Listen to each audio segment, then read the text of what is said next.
EA Sports are renowned for many things. The worst company in America, predatorily targeting gambling minors. Mark Goldbridge, but worst of all, misinformation. Ignoring the blatant lies EA have blurted out in the past, EA have subtly and subliminally been planting seeds of falsehoods in your mind. Here are 5 myths that FIFA made you believe about football. Prior to FIFA 23, chemistry in Ultimate Team was simple. Play in the same league? Chemistry link. Play for the same nation? Chemistry link.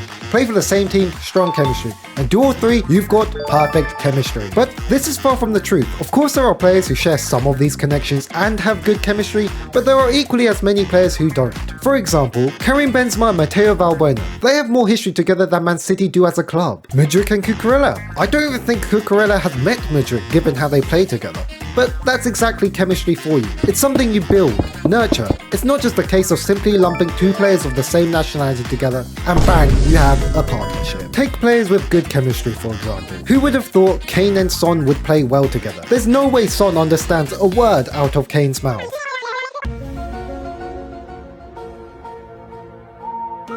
But I guess that's why he's always just playing long through balls. Another example would be Daniel Sturridge and Luis Suarez. Suarez is racist. Stats have always been a controversial area for FIFA. Throughout the years, players have always complained about who should be the highest rated, why Harry Maguire is a gold, or the pace of certain players. One example is Jadon Sancho. In FIFA 20, he held an excellent pace stat of 88, but in reality, this is far from the truth. Something EA would rectify as Sancho would receive pace downgrades year after year. But how does something like pace get measured so wrong? After all, speed is a stat that can be measured objectively. Perhaps there is an argument for speed on and off the ball, and that's what influences EA's pace stat.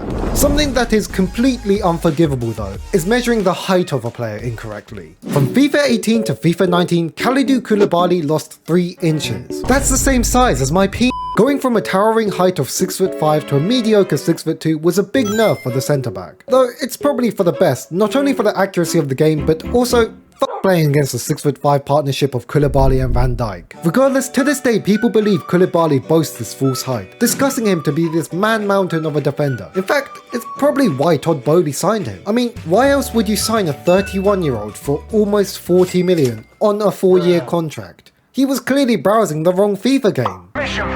If you want to avoid making silly errors like this, then make sure to subscribe to see more content on the disaster that is FIFA. Transfers. Speaking of silly transfers, transfers are far from being the easygoing, see a player therefore buy a player attitude, like it is in career mode. Whilst Todd Boehly's recent conduct might imply this, even he has had difficulties in the market. Within a transfer, there are multiple parties involved, all with the power to immediately halt negotiations. Take Enzo Fernandez's transfer saga. Enzo and Chelsea were keen, but Benfica were reluctant until they received an extortionate fee, and in doing so, the transfer broke down and re-upped all in the space of one January window. That's a more obvious example though. One less on the nose would be Hakim Ziyech and Conor Gallagher. In Ziyech's case, Chelsea was simply incompetent and signed the agreement too late. In the latter case, Gallagher simply refused to leave. Everton and Chelsea had agreed terms, but Gallagher, understandably, didn't want to pre-join the championship, and so the transfer failed. Now FIFA career mode does have transfer breakdowns between players and clubs, but this isn't the case for all situations. If you want to swap deal a player, the player that you're swapping has absolutely zero consent. There goes Messi to Spurs. Top Spur? No. What's that? Funnily enough, if you do actually try to swap a high value player to a smaller club, the club will just refuse the player. I guess Mbappe won't be joining Blackpool anytime soon. Neymar to Crystal Palace on the other hand.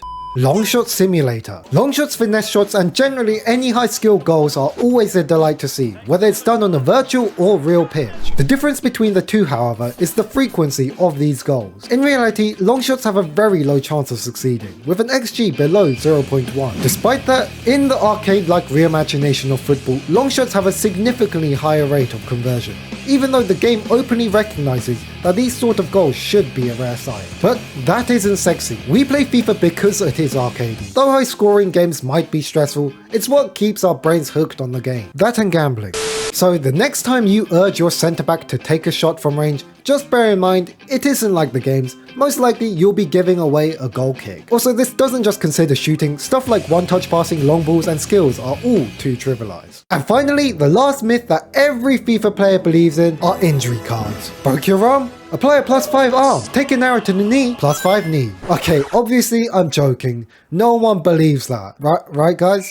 I hope no one believes that. The final myth is trading. I remember when I was a young, dumb, hopeful teenager, I enjoyed my time in the FIFA transfer market, even considering a potential career in stock market trading. Having grown up now and actually looking into trading as a career, boy was I dumb. As I quickly realized, real life is not like the stories our father told us. Did you see what I did there?